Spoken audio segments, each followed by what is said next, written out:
let's start. My name is Danny, and I will show you a short presentation about ZAERO. ZAERO is a commercial aeroelastic code.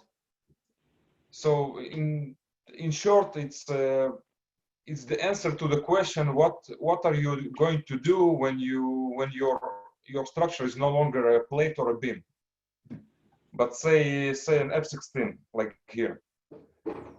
So the first question is what are you going to do? For example, if you have a plane and you want to find the flutter boundaries of the structure. So guys, chime in. So just throw your answers.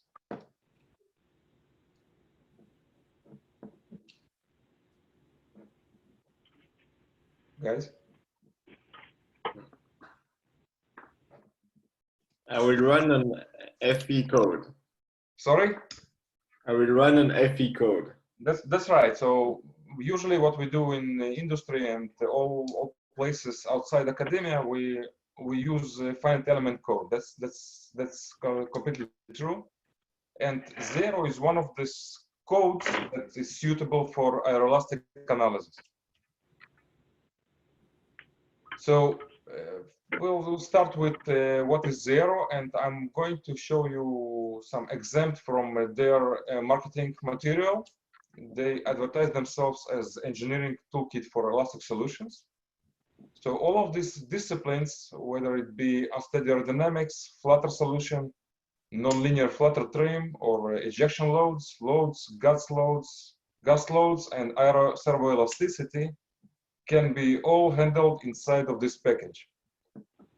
So in aeroelasticity, no matter what you do, eventually you are going to solve this equation. I am sure you are all familiar with it. Is this true? Yes. Yeah, so left side is the structure and the right side is the unsteady aerodynamics. And AIC is some designation by ZAERO, so we are going to proceed with it. We're going to talk more about this slightly later in several slides. Next slide is a little side note. So ZAERO we're not the first to the scene of commercial aeroelastic products. Nastran were the first, and Nastran were developed with the federal funds in the 60s. And if you're familiar with the package, it's a huge finite element package that handles all kinds of disciplines. And yes, and each discipline has its own solution code. So our elastic solution is 144 through 146. I'm sure there are other disciplines that are supported now. Is Nastran still used today? Yeah, Nastran is a huge package that's used in US and worldwide, and it's a industry standard in NASA, in Boeing, for example, and in also I believe in Airbus. So yeah, it's really capable code, not just for aeroelasticity, also for general finite elements. Okay, and yeah. So in contrast, ZAERO is a small privately held company in Arizona.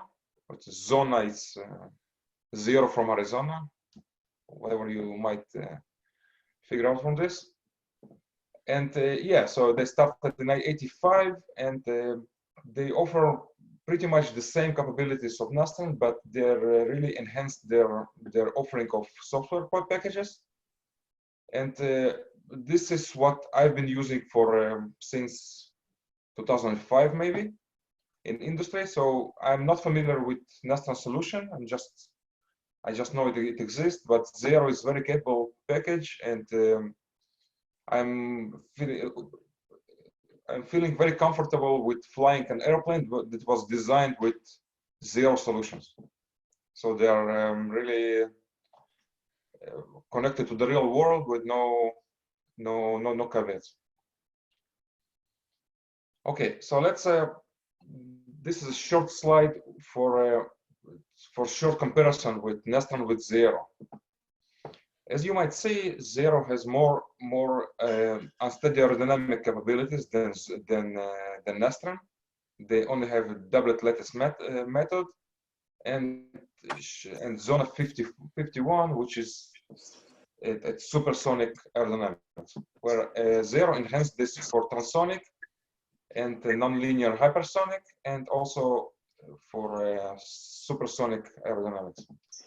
Also, if you look at these two pictures, the geometric model of ZAERO is a lot nicer than these of Nastran. Nastran is just flat panels, and in ZAERO you can do body elements. You can give volume.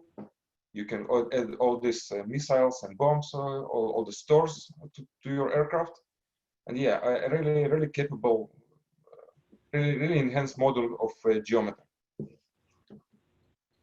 Okay, so far, any questions?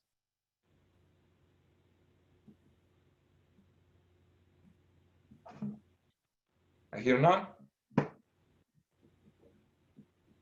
Okay, let's go on and just go over the reasons that I think that you should use ZAERO. So first of all, it's a completely engineering approach. So me as engineer, I don't want to deal with vector lengths inside of the code. I don't want to deal with compatible aerodynamic package. So I want to just specify the Mach number, and the program will choose the coefficients for me. So I don't want to deal with all the mechanics that is not in the engineering front. And ZAERO does this very nicely.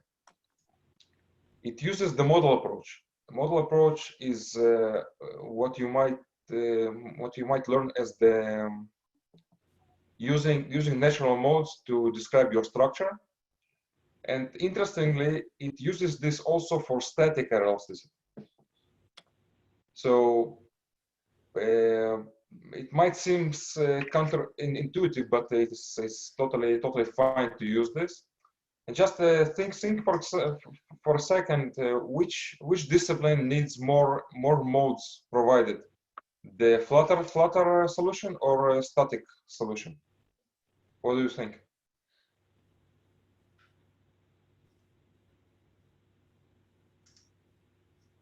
Guys? Can you repeat the question, please? Sorry. Yeah, so if I'm using the model approach, if I'm just describing my structure as a combination of linear natural modes, in what circumstances do I need to use more modes? With flutter solution or for static solution? For static solutions. That's right. That's right. Why? Because usually Flutter is fluttering in one specific mode. That's right. So for dynamic results, you usually flutter or dynamically accelerate in several modes, one or more. And for static, you need more modes to do a general combination of motion. This is correct. So Nastran doesn't do this. So for Nastran, if you want a static solution, for example, trim analysis, you will need to provide the whole model, and it's a huge quantities of nodes and unnecessary information. Also, one of the powerful points that ZAERO uses, it can accept model data from any finite element code or test for this matter. And Nastran uses only solutions that were generated by Nastran. So it does not limit me to any particular package, or for example, if I want to get my model data from test, I can totally do this, and ZAERO runs with no hiccups with this. The aerodynamic model. So once it's unified, they call it unified aerodynamic model. What it means simply is that once I generate my grid, my aerodynamic box grid, I don't need to change it for different Mach numbers. The coefficients inside will be different, but the model is generated only once. and this is also saves a lot of time. And it uses the cards approach, and we will talk about this a little later. Also, it has really, really good manuals, and you will use some of them in your homework. Now, the bed might be no user interface. Sorry, guys. So ZAERO is just text in, text out. And it's cards approach. So cards approach, we will see what it means. And beginner users find it cumbersome, maybe not so user friendly, and they're completely right. But we have nothing to do. We can do nothing about it, so we're stuck with it. Okay. Now let's talk about what we're solving. So, any questions so far? Just bureaucracy so far. Any questions before we proceed? I don't know if you're going to cover this afterwards, but what's the efficiency of ZAERO versus Nastran? Is it faster or about the same speed to solve? Well, I have no idea. Okay. I have no idea. Both of them are linear codes, Mm-hmm. and it depends, of course, on the size of the model. What I want to say is that in industry, you don't easily change what works. So, for example, Boeing, they might be using Nastran for the last 30, 40 years. So to offer them a package that might offer some of the advantages against something that they know that works might be a very, very challenging task. So those that use Nastran, they will probably continue using Nastran in the foreseeable future, Mm-hmm. and vice versa. So I don't think that there are many test cases that are comparing directly runtimes between the two programs. Okay. That happening now. Anything else?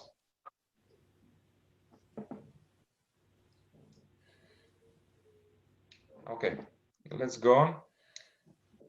So let's talk about the equation that we solve and in every discipline in our aeroelastic analysis. So for left-hand side is our structural model. It can come from finite elements or model test. Those of you who were at my presentation in advanced vibrations saw the demonstration of model test. This side is provided as model data. So model data are generated masses, natural frequencies, and natural modes. That's it. We don't need the physical matrices. For right-hand side, we generate this inside of ZAERO, and it depends on several conditions. So it's a flat condition, gust loads, maneuvers or static loads, and of course control commands. All of these can be accounted for in this matrix, or maybe in several others. Okay, so next question is what is a good structural model, structural finite element model? More specifically, if you have F16, for example, what are your specific actions to generate a good finite element model for the aeroelastic analysis? Simplify the geometry. Okay, how so? I don't know. For example, like you don't need all the kind of internal details. That's focus right. on like the external structure, and if you have symmetry, for example, also. Okay. Who am I talking to? Who is this? Jan. Okay. Jan Yeah. Reyes. You appear to be answering all the questions, so at least I know your name now. Okay, so the question is, when you're talking about finite elements, are you thinking about this? So very detailed model with generated stresses at the ribs and the beams. So were you thinking about something like this?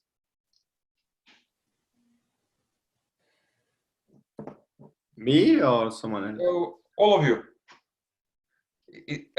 My question is this your association with finite element model? This is Matthew, and yes. Okay. So the answer is during the development process of aircraft or anything for that matter, there are several models that are built during this process. So this model might be very, very good to find out the particular stresses in the particular ribs. And it's very detailed and very nicely built. But for aeroelastic analysis, we only need stiffness and mass. So this model is totally sufficient for our purposes. So if you want to generalize the fuselage as beams and use concentrated masses as all the internals, is totally fine. And yeah, so it looks really, really awkward for non-structural guys. And usually this model is harder to build than very, very complicated finite element model. But it saves you a lot of time and the sizes of your model. And yeah, so this when we talk about structural model that is suitable for aeroelastic analysis, we're talking about this very, very condensed model with beam and shell-like structures, elements, sorry. So for our purposes, we can build only half of the model. And it's totally fine for approximately 99% of the cases. So why is this so? Why is this the case? Why can we get by with only half of the model? Because of symmetry. Okay, yeah, because of symmetry. And if we're talking about aircraft, we can roughly divide all the natural modes by symmetric and antisymmetric modes, both of which can be calculated with only half of the model. And ZAERO supports this, so it only asks you to provide only half of the model. So we talked about this before, but we provide only the model matrices inside, and we can really reduce the size of the model by doing so.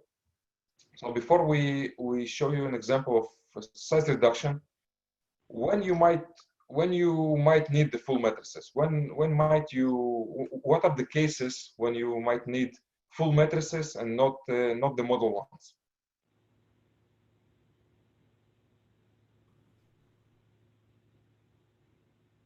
If you have a very unsymmetric plane or something that you're analyzing where you're going to need different matrices on each side?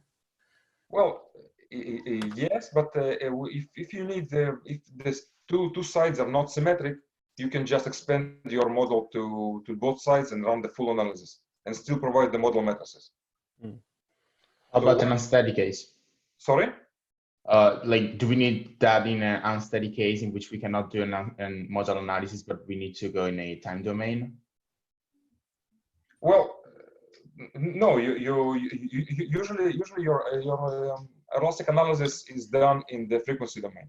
That's why you usually provide the model matrices.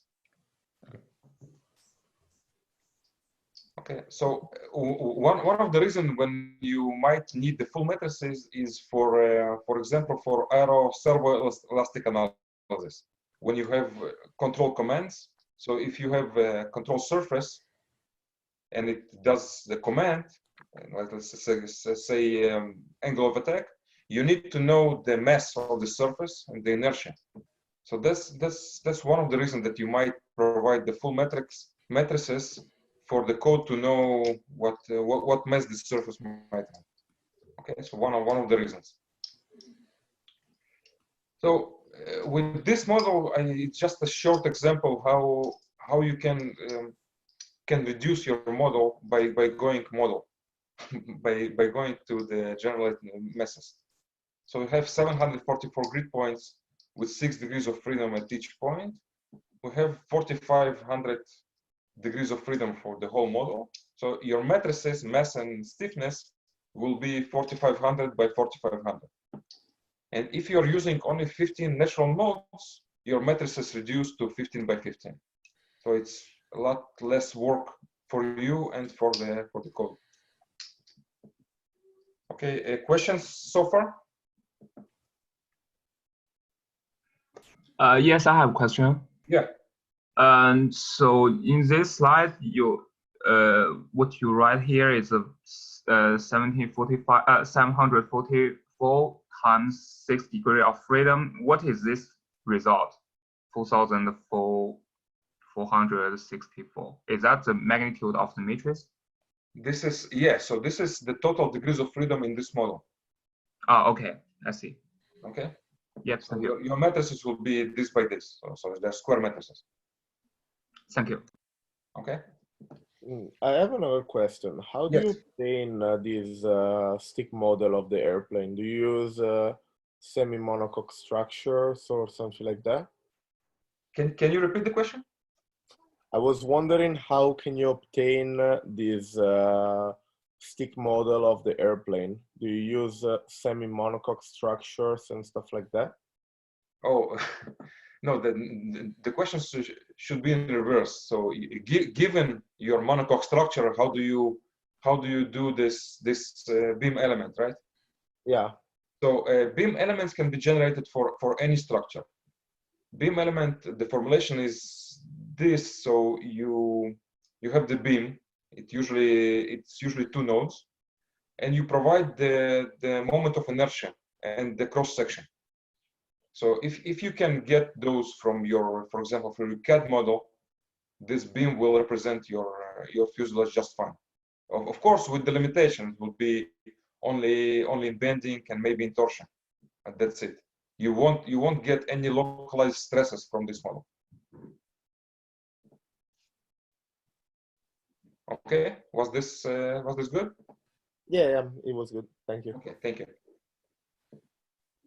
So we discussed the finite element model, and another ways to get your natural modes is by doing a test for an actual structure.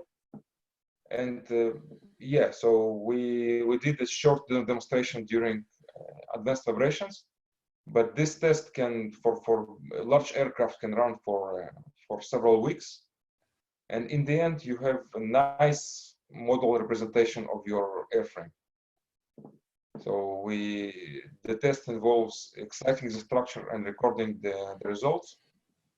And in the end, the outcome of this test can be used in ZAERO, for example, for aeroelastic analysis. And in this way, you don't need to build your model. You're obtaining it directly. You don't need, for example, to turn your model into a stick beam figure. You're obtaining this directly by this test. Okay. So just a side note, if you have during your career to participate in such a test, do it. It's really rewarding. Questions so far?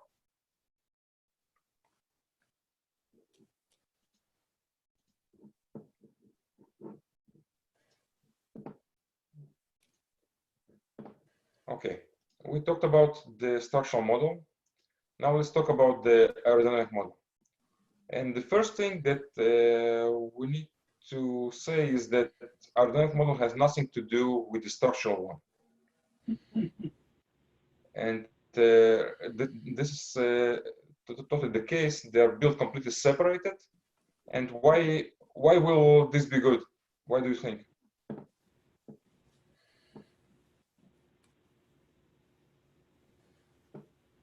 Because we can optimize the model for the two different calculations. So we're going to have the best mesh for the aerodynamics and the best mesh for the structure, and the two of them can be different.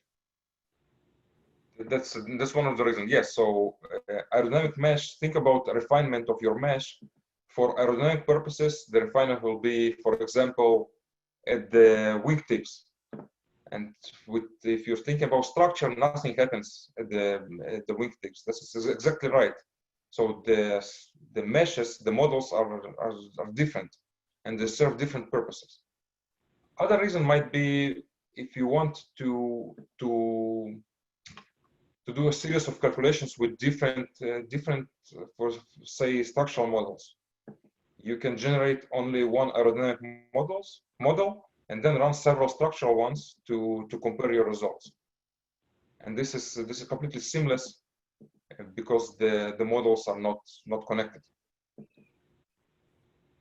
Okay, but not everything is very easy. So you as engineer have to make sense of your entire simulation, right? So the models can be 20 feet apart. It won't make sense. But you as the user has to make sense of where each of the models exist. Okay, so if you're talking about F-16, this might be a typical aerodynamic model. You see, these are aerodynamic panels with body and all these stores under the wings and the surfaces. Any questions?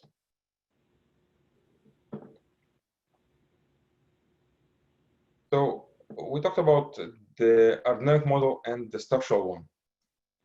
The fact that you can build them separately is because of the spline model. The spline model inside of ZAERO is a very powerful tool, which what it does, it ties the two models together. So you think about aerodynamic loads, for example, are generated in the aerodynamic model, and they need to be transferred to the structural one in order to obtain the correct deflections. And vice versa. If my model deflects, the aerodynamics will change. So the deflections have to be transferred to the aerodynamic model in order to obtain different angles of attack and to generate new aerodynamic loads. So this is a simple like flowchart of this model.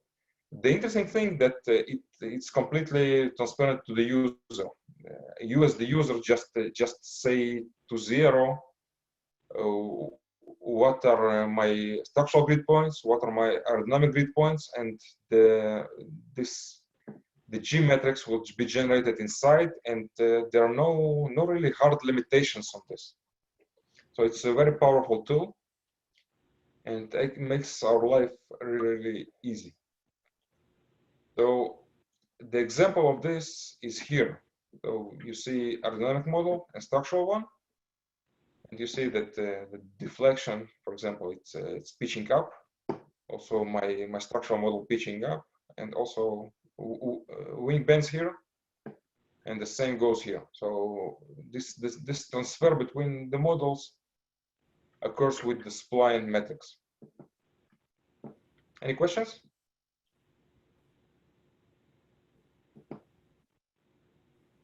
Okay, so once you realize this, you can really have fun with ZAERO. You can build whatever you want, and just several points. So wings are flat plates. We can introduce airfoils, but they are active only for supersonic flows and for nonlinear corrections. Span-wise divisions have to be parallel to the flow to the x-axis. There are several limitations of the vortex line. Simply what it means that the shed vortex from upstream surface, for example, for the wing, cannot cross in the middle of the aerodynamic box. So the lines, the division lines of the wing and the rear stabilizer, in this example, for example, they need to be aligned. But this is very simple to achieve.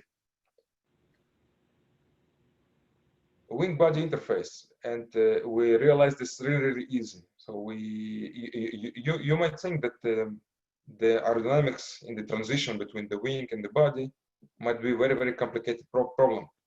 But for the user, it's not. It's just a matter of specifying this wing is attached to this fuselage, and that's it. So the program will deal with the transition.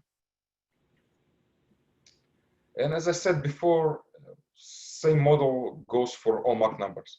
For example, I can use this mesh to generate aerodynamic coefficients for subsonic, supersonic, and hypersonic flow. It not necessarily makes sense, but you can do it. So questions so far? Could this be adapted to somewhere where instead of air, it'd be water, say flow around a submarine underwater?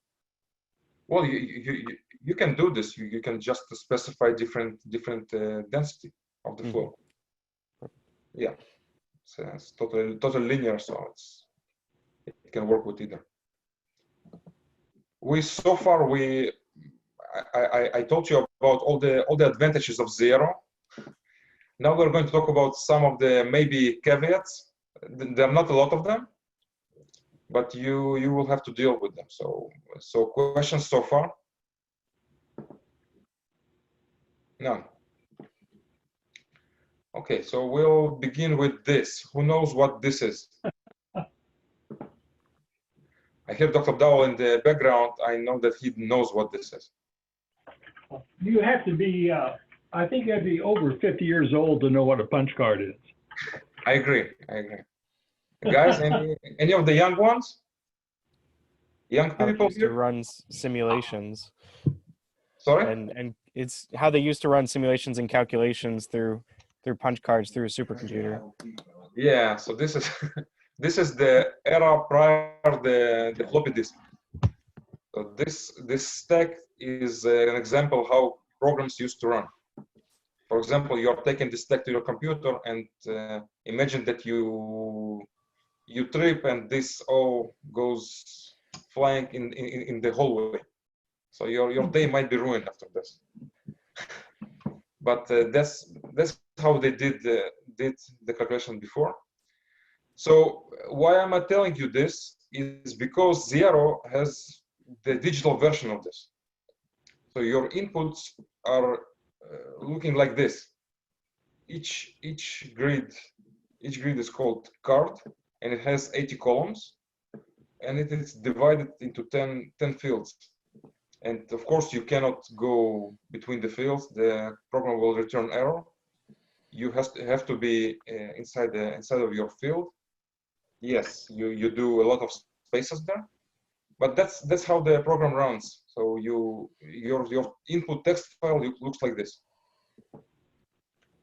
So if you want someone to blame, you can blame Nastran because ZAERO entered the same market as Nastran was running this method. So yeah, we are stuck with this in the foreseeable future. Any questions? No. Okay, so I'm about to summarize my ZAERO presentation with additional highlights. So everything that you generate inside ZAERO can be exported for external use. You can export, for example, the aerodynamic matrix and use it in MATLAB. If you wish, you can do this. You can use your hardly obtained CFD or wind tunnel test data to fix the linear matrices of AIC matrices. There are dedicated cards that do this. You can modify your structure with a model approach. So yeah, ZAERO doesn't have a finite element engine inside, but you can do limited modifications with the model approach.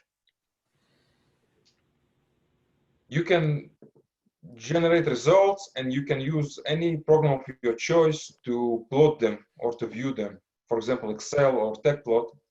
ZAERO does not have any plotting capabilities. It's text in, text out. And they are generous enough to add a nice VGA Plot tool that can plot your results. So when I say VGA Plot, I am sure that all of you know what this means, right? Yes. Okay. Except you, Michael? Of course. Okay. It's you again. Okay. Guys, do you know what VGA Plot is? No. Oh. In theory, the students should be familiar with these. We covered them in the past couple of lectures. Okay, VGA Plot. This is a VGA Plot. VGA Plot is a totally widely accepted way to show aeroelastic analysis results. This is a typical one. VGA Plot is divided into two areas. This is the G area and this is the V area. Sorry. This is the, yeah. So x-axis is your velocity in both of these plots. Vertical axis here is your natural frequencies. At zero velocity, these values are your natural frequencies. Okay, as you increase your velocity, your modes are changing. So you see this, the trends are moving. Okay, and also when you increase your velocity, your aerodynamic damping is increasing or decreasing, and this is the vertical axis of the G. This is the G axis. So in aeroelasticity, it's really weird, I know, but negative means stable. Negative damping means stable. Okay, so this is one of the ways to show where flutter occurs. For example, let's follow this mode. This is the first torsion. You see, this is slightly decreasing, and while it decreases, it changes the damping from negative, which is stable, into positive. So this point is the flutter solution.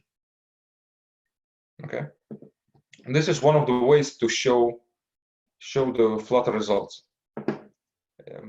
This is widely accepted, and ZAERO just generates this plots. Okay, was this clear enough, or does it provide the plots, or does it just provide the inputs that you can then go plot in MATLAB or something of your choice? Yeah, it doesn't provide the plots. It provides the text column, text file for you to plot. For example, with the edit VGA Plot tool. But the plot is. Danny, I have a question for yes. you. Could you show that plot again, the VG plot again? This one. Yeah. Yes.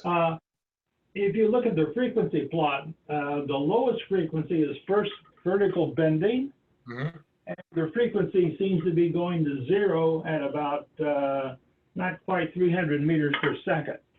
And normally when I see a frequency going to zero, I think divergence is about to occur.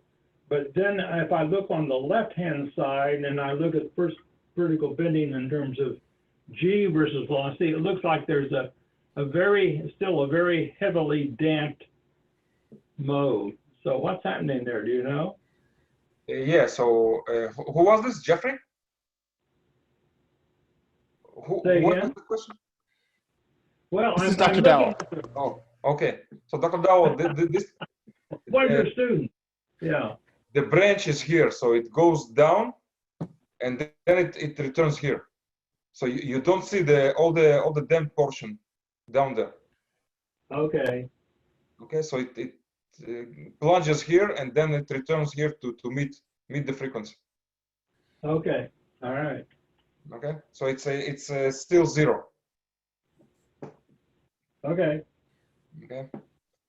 Okay. Any other questions?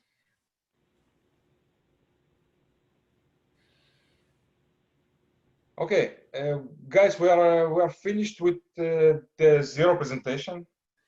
Now we are going to. I will show you some I don't know bullets. What you are going to do in your homework.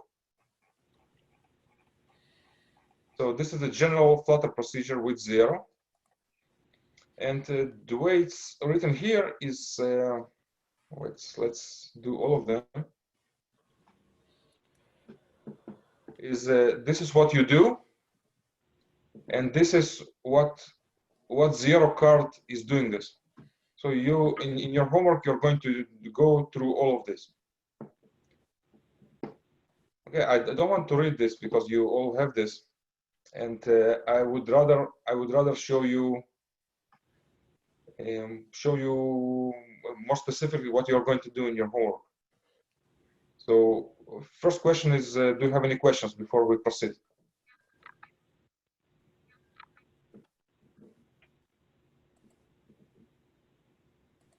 No. Will you be sending out these slides?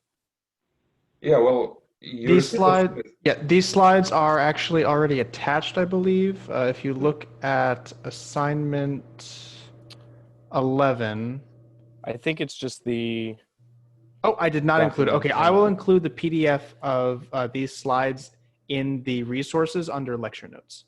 Thank you. Yeah, so you have the PDF of the slides, and your homework it's also specified in the homework PDF, but you will need to use ZAERO to find the flutter boundaries of this delta wing. Okay. So what we give for you is the model results. You have all this model data, and you're going to use ZAERO to answer these questions.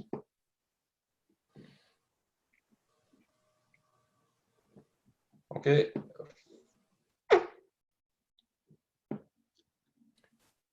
Danny, general question. Yes. How many modes do you tend to try to import into your FE model or into this from your FE model? Is there a general idea of how many modes, or is that really dependent on what your flutter frequency might be? So, there are several answers to this. The included file that you guys have includes 10 modes. 10 modes is just like default in ANSYS, so I just included them. Mm-hmm. But when you plot your VGA plots, you will see how many modes are participating. So you might just throw away all the remaining ones. Mm-hmm. So in what I heard in industry, there are several practices. In Airbus, I believe they include all of the modes until 50 hertz, like for big aircraft. Mm-hmm. And this can be like hundreds of modes. Or I heard for another approach, they use the first 120 modes. So it's a mixed answer for this. Okay. Okay, guys, several tips. Another question, please. Yes. What is matched and non-matched analysis? Okay, it's a good question. Let's return for a second to our equation.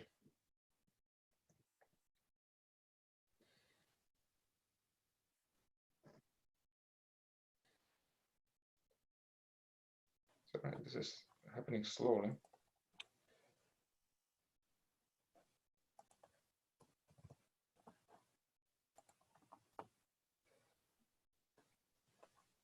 Okay, where is this? Okay, this is our aeroelastic equation. On the right-hand side, you have this AC, which is a matrix of aerodynamic coefficients, and this is the dynamic pressure. Non-matched analysis does the following. For example, you're looking for flutter at Mach 0.5. Okay, so you're generating your matrix, your AIC matrix for Mach 0.5, and then your dynamic pressure changes independently. So you can totally run this from 0 meters per second until even 300, 400 meters per second. So these are not non-matched. This does not match this. In meshed analysis, these two are connected. So if you are generating this for Mach 0.5, your velocity should be at least physically attached to this. So why are we doing this? I tend to treat this like the non-matched analysis and the meshed analysis. They answer different questions. The non-meshed analysis answers the question: how far are you with your flutter solution when you're flying at specific flight conditions? For example, if you're flying at Mach 0.5 and you're getting your flutter solution at, for example, 500 meters per second, you know that you're safe. Okay, so this is you're calculating the margins directly. Mm-hmm. Matched point analysis, you're looking for the exact onset of the flutter. You're looking for the exact point where your aircraft will flutter, which might be relevant or not. For if you're flying at Mach 0.5 and you're fluttering at Mach 1.6, it doesn't really matter. It doesn't really matter if you're fluttering there, as long as you're flying below it. So was this? Yeah, that was fine. Yeah, I got it. Thanks. So we usually start with non-matched because we see the ballpark of our analysis. Okay. Okay. So yeah, this is your wing. So guys, additional tips. This is what you have. The model results are in free format and they're metric. You can start with working examples. Example, with when you install your demo version of ZAERO, go to case 1. There is a working Flutter input. So change this according to what you need. And before you look at the results, go to the end of the output file and look that you can actually look at the results. Okay. And the manuals are really good.